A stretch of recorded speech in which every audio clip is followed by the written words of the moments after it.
Read with me. Let's go! It's story time with Miss Cece.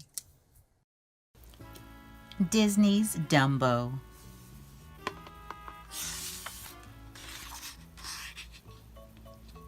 By Disney Enterprises, published by Bendon.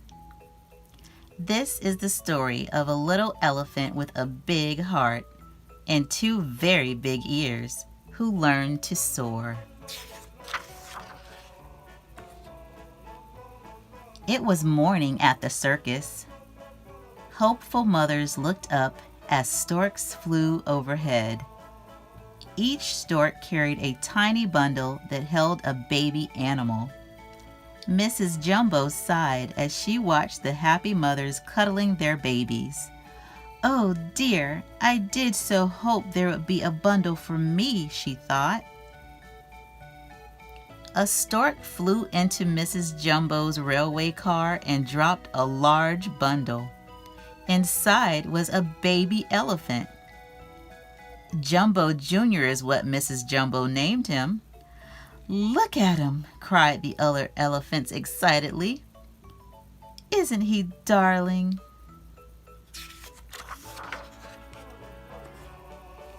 Just then, Mrs. Jumbo's baby sneezed. Out flapped two enormous ears. The other elephants gasped. Then they began to giggle. "Aren't they funny?" said one elephant. "Dumbo," said another. Mrs. Jumbo didn't care what the other elephants thought. She loved her baby, big ears and all. She lifted him up in her trunk and gently rocked him to sleep. That night, the circus train stopped and all the animals climbed out. The circus men put up a huge tent. The next morning, the circus parade made its way through the town. The band played. The clowns and animals marched down the street as the people clapped and cheered. Crowds hurried to the circus tent that night. They were eager to see all the animals. "Look at his ears," cried one noisy boy, pointing at Dumbo. They were the funniest things he'd ever seen. The boys laughed and teased Dumbo. Then one of them pulled the little elephant's ears.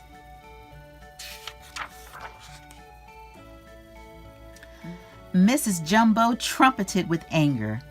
When she raised a hay bale to throw at the naughty boys, they ran away in terror. "Down, down," cried the ringmaster, cracking his whip. Dumbo's mother was taken away and locked in a small cage, far away from Dumbo. Nearby, a mouse called Timothy was watching. He felt sorry for the little elephant.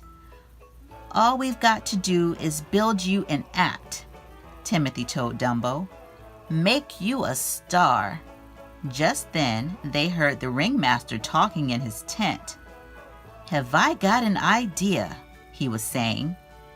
"An enormous pyramid of pachyderms. Now comes the climax." So as soon as the ringmaster was asleep, Timothy crept into his tent. He scampered up to the ringmaster's ear and said, "Who is your climax?" "The little elephant with the big ears, Dumbo." "Dumbo," mumbled the ringmaster. "Dumbo." The next morning, the ringmaster tried out his new idea. He had all the elephants balanced carefully on top of one another, and Dumbo was to be the very top elephant, the star.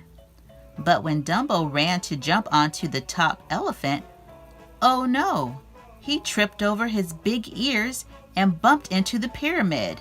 The elephants crashed to the ground and the whole circus tent fell down around them. Bump, bump, bump. Now the elephants were angrier than ever with Dumbo. But the ringmaster had one more idea. Dumbo could become a clown. So Dumbo was dressed like a baby and put at the very top of a burning building.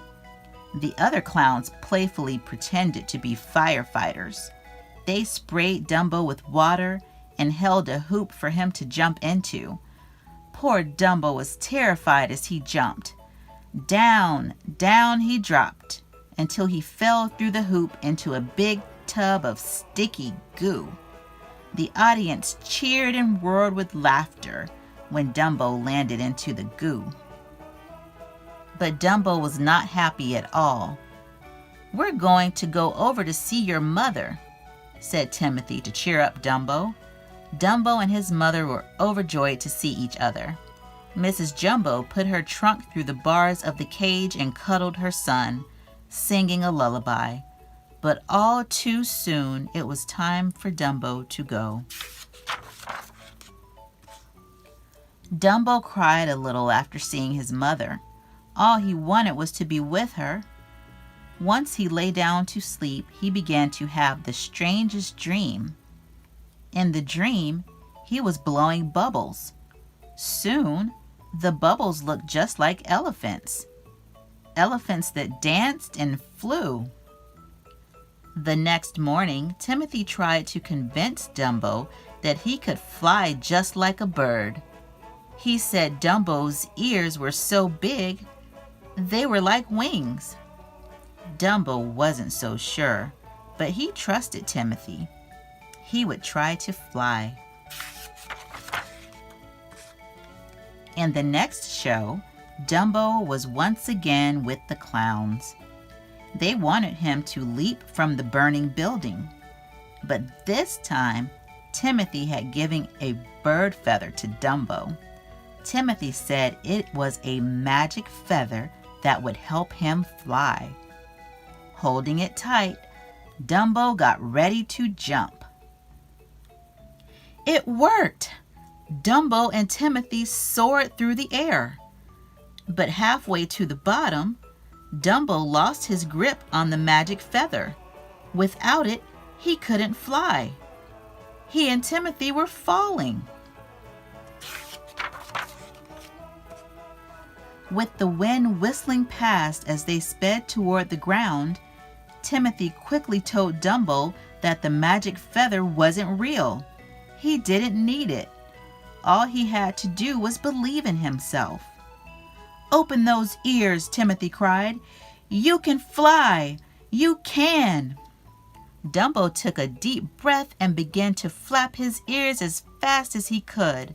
Suddenly, Dumbo was flying. He didn't need that feather after all. The ringmaster was amazed. He watched Dumbo swoop over the tub of goo and soar past the cheering crowds. Dumbo was a star. Before long, Dumbo was famous all around the world, just as Timothy had said he would be. Crowds flocked to the circus to see Dumbo, the amazing flying elephant. The ringmaster released Dumbo's mother and gave her a special train car of her own, and Dumbo and his mother were very happy.